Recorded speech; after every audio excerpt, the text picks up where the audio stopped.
I dated an alcoholic for a while, many years ago. It all turned out great. Don't feel bad for her or me. We're still friends. I'll tell you one thing about dating an alcoholic.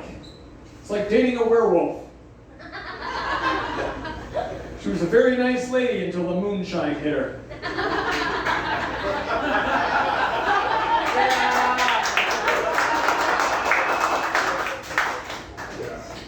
I feel that was almost a sarcastic applause, Greg, but I'm needy enough to take it.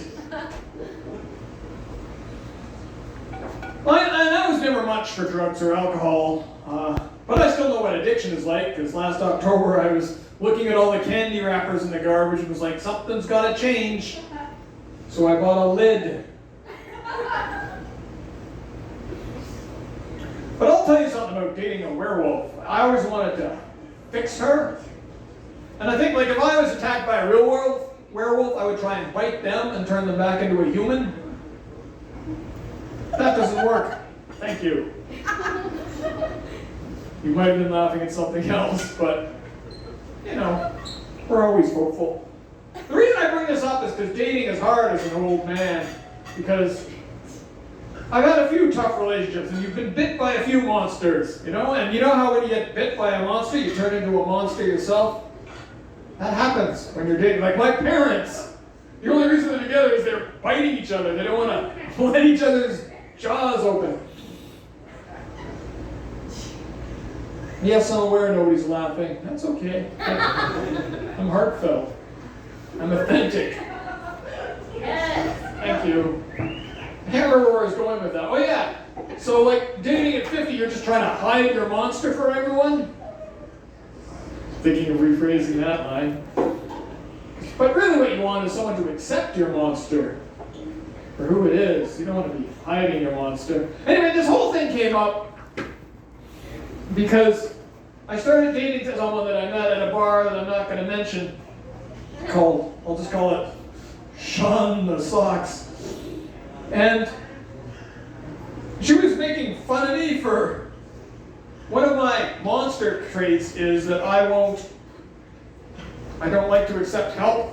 And I was trying to put her number into my phone and I could not because I'm old and blind. And she's like, you know you can make those numbers bigger. I'm like, no! In fact, now that you said it, I'm going to make them smaller.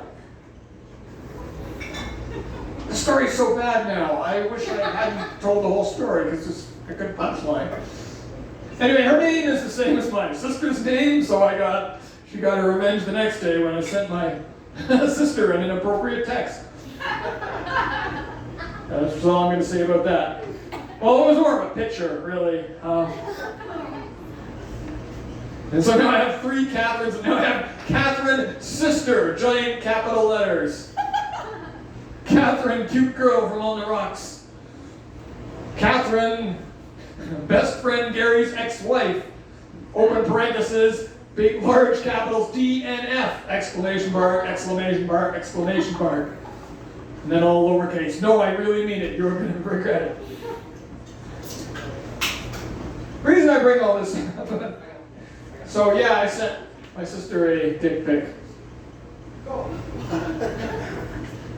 Fortunately, my sister's a nurse, so I could fix it right away by just sending another text immediately after. Does this look normal to you?